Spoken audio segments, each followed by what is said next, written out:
Market से 70 लाख करोड़ का capital wipe out हो चुका है। मतलब हर इन्वेस्टर का पैसा लिटरली पिघल रहा है।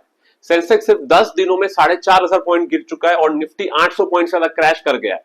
लेकिन सवाल यह है कि अब क्या करना चाहिए। अगर पैनिक स्टेप लिया तो पिछले क्रैशेस की तरह लोग 10 साल तक रिग्रेट करेंगे। आज इस वीडियो में हम बात करेंगे कि ये क्रैश कितना बड़ा है और क्या ये सिर्फ शुरुआत है। इस क्रैश के पीछे के रीजंस का डिटेल एनालिसिस करेंगे। पास्ट में क्या हुआ था, हर क्रैश के बाद कुछ लोगों ने पैसे कमाए और कुछ लोगों ने लूज किए। सबसे इंपॉर्टेंट कि आपको क्या करना चाहिए, वो भी 4 बकेट में बताऊंगा as per investor profile. Last part में मैं बताऊंगा मेरी तरफ से गुडविल जेस्चर आपके लिए, that is free 1-on-1 consultation worth thousands of rupees, जिसकी डिटेल्स रिवील होंगी वीडियो के एंड में। So watch till the end. अब समझते हैं कि ये क्रैश कितना बड़ा है। 78 लाख करोड़ का मार्केट कैप सिर्फ कुछ ही महीनों में वाइप ऑफ हो चुका है। 25 अक्टूबर को सिर्फ एक दिन में 7 लाख करोड़ का वाइप आउट। 1 लाख करोड़ से ज्यादा एफपीआई से निकाल लिए हैं। 4,300 करोड़ का सेलिंग प्रेशर सिर्फ एक दिन में आया है। निफ्टी और सेंसेक्स दोनों अपने हाई पॉइंट से 13% नीचे आ चुके हैं।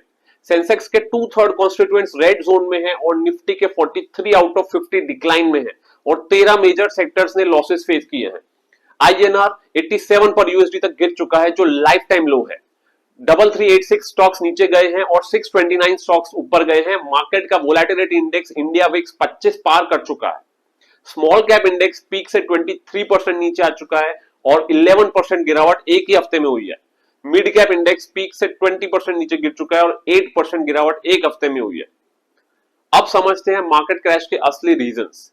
पिछले 2-3 साल में स्मॉल और मिड कैप स्टॉक से 200 से 500% रिटर्न दिए हैं। हर दूसरा स्टॉक मल्टी बैगर बन रहा था, पर प्रॉब्लम थी valuation which was sky high. Price to earning ratio, price to book ratio अपने हिस्टोरिकल एवरेजेस से बहुत ऊपर चले गए थे। निफ्टी स्मॉल कैप 100 और Nifty mid cap 100 all time high touch कर चुके थे। जब सेबी ने वैल्यूएशन रिस्क वार्निंग दी तो इंस्टीट्यूशनल इन्वेस्टर्स ने प्रॉफिट बुकिंग शुरू कर दी और छोटे इन्वेस्टर्स के हाथ जलने लग गए। और इतना काफी नहीं है, मार्केट करेक्शन के बाद भी वैल्यूएशंस एक्सपेंसिव लग रहे हैं। बुफे इंडिकेटर के हिसाब से इंडिया का market cap to GDP ratio 115% है, जो कि फुल्ली ओवरवैल्यू टेरिटरी में है। वैल्यूएशन एक्सपर्ट अश्वथ दामोदरन ने भी कहा है कि इंडियन स्टॉक मार्केट दुनिया के मोस्ट एक्सपेंसिव मार्केट्स में से एक। नेक्स्ट रीजन है कि FIIs thousands of crore rupees Indian market से निकाल चुके हैं, जिसका रीजन है यूएस बॉन्ड यील्ड्स, क्योंकि यूएस फेडरल रिजर्व ने इंटरेस्ट रेट्स हाई रखे हैं ताकि इन्फ्लेशन कंट्रोल हो। यूएस गवर्नमेंट बॉन्ड 4.5 से 5% रिस्क फ्री रिटर्न दे रहे हैं। तो एफआईआई सोचते हैं कि एक तो इंडियन मार्केट में रिस्क उठाएं, ऊपर से आईएनआर की वैल्यू भी गिर रही है, जिससे उनका रिटर्न और कम हो जाता है। तो एफआईआईज इंडियन मार्केट्स को बिल्कुल प्रेफर नहीं कर रहे हैं। वो सोचते हैं कि इससे अच्छा यूएस गवर्नमेंट बॉन्ड्स में 4.5-5% आराम से कमाओ, वो भी रिस्क फ्री। इसी रीजन से एफआईआई इंडियन इक्विटी बेच रहे हैं और पैसा यूएस में वापस ले जा रहे हैं, जिससे यूएसडी आईएनआर की पोजीशन और खराब हो रही है। इंडियन रुपी अब तक के लाइफ टाइम लोएस्ट 87 पर डॉलर पर पहुंच चुका है। तो ये एक विशियस साइकिल बन जाता है, जहां एफपीआई सेलिंग से रुपी गिरता है और रुपी गिरने से और एफपीआई सेलिंग होती है। नेक्स्ट रीजन है global political unrest and tension, जैसे कि रशिया यूक्रेन वॉर अभी भी चालू है, इजराइल गाजा कॉन्फ्लिक्ट और मिडिल ईस्ट क्राइसिस फुल जोर में है, चाइना की इकोनॉमी स्लो डाउन मोड पे है। जब भी ग्लोबल टेंशंस बढ़ती हैं, इन्वेस्टर्स इक्विटीज से निकाल के गोल्ड, यूएस डॉलर और बॉन्ड्स की तरफ भागते हैं। नेक्स्ट रीजन है बहुत सारी कंपनीज के Q3 अर्निंग्स एक्सपेक्टेशन से कम आई है। आईटी, रियल एस्टेट और कंजम्पशन सेक्टर्स के रिजल्ट्स वीक आए हैं। न्यू एज टेक स्टॉक्स सिर्फ हाइप पर चल रहे थे, पर अब रियलिटी हिट हो रही है। हाई वैल्यूएशन वाले स्टॉक्स जब अर्निंग्स मिस करते हैं तो गिरावट और तेज हो जाती है। सबसे लेटेस्ट रीजन है डोनाल्ड ट्रंप का प्रेसिडेंट इलेक्ट होने के बाद aggressive trade and tariff policy. US ने चाइना और बहुत सारे कंट्रीज पे हेवी टैरिफ्स लगा दिए हैं। इससे ग्लोबल इकोनॉमी में अनरेस्ट हो गया है और किसी को पता नहीं चल रहा कि 2-3 साल बाद इसका क्या इंपैक्ट आ सकता है। तो सभी इन्वेस्टर्स अभी डरे हुए हैं और इमर्जिंग मार्केट्स पर प्रेशर आ रहा है। नेक्स्ट रीजन है राइजिंग क्रूड ऑयल प्राइसेस, जो कि $80 पर बैरल के ऊपर चला गया है। तो इन्फ्लेशन बढ़ता है, कंपनीज का इनपुट कॉस्ट बढ़ता है, जिससे ओवरऑल इकोनॉमिक सेंटीमेंट वीक हो जाता है। अगर मार्केट क्रैश होता है तो क्या ये हमेशा वहीं रह जाता है? हिस्ट्री में जब भी मार्केट क्रैश हुआ है तब क्या हुआ है, देखते हैं सबसे बड़े मार्केट क्रैशेस और उनकी रिकवरी। 2001 का .com बबल बस्ट, जिसका रीजन था आईटी स्टॉक्स का ओवर वैल्यूएशन। सेंसेक्स 41% गिरा और रिकवरी हुई 4 साल में। 2008 का ग्लोबल फाइनेंशियल क्राइसिस, जिसका रीजन था यूएस हाउसिंग मार्केट कोलैप्स और global financial crisis, Sensex 61% crash हुआ और रिकवरी सिर्फ 2 साल में हो गई। 2011 का यूरोजोन डेट क्राइसिस, जिसमें सेंसेक्स 25% गिरा और रिकवरी हो गई सिर्फ 2 साल में। 2018 का एनबीएफसी क्राइसिस, जहां पे सेंसेक्स 15% गिरा और रिकवरी हो गई बस 6 महीने में।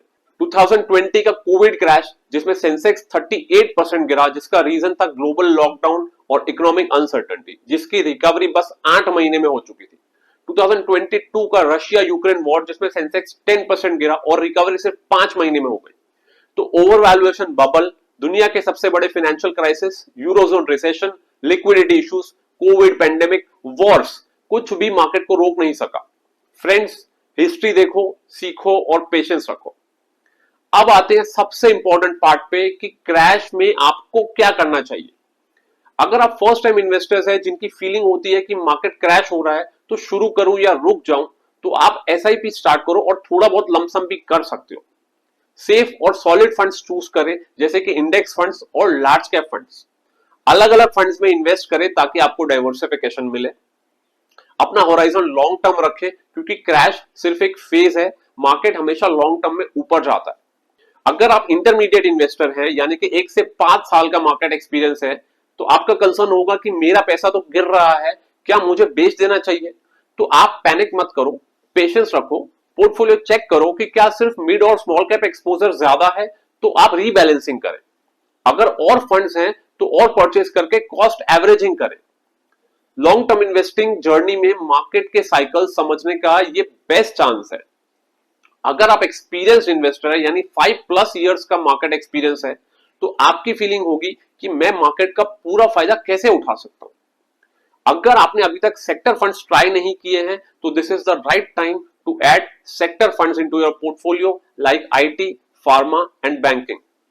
आप गोल्ड और इंटरनेशनल फंड्स को भी ऐड कर सकते हैं और टैक्स लॉस हार्वेस्टिंग, यानी कि लॉसेस बुक करके उसे कैपिटल गेन्स इनकम ऑफसेट कर सकते हैं और दबा के पैसा डालें, इस क्रैश का पूरा फायदा उठाएं।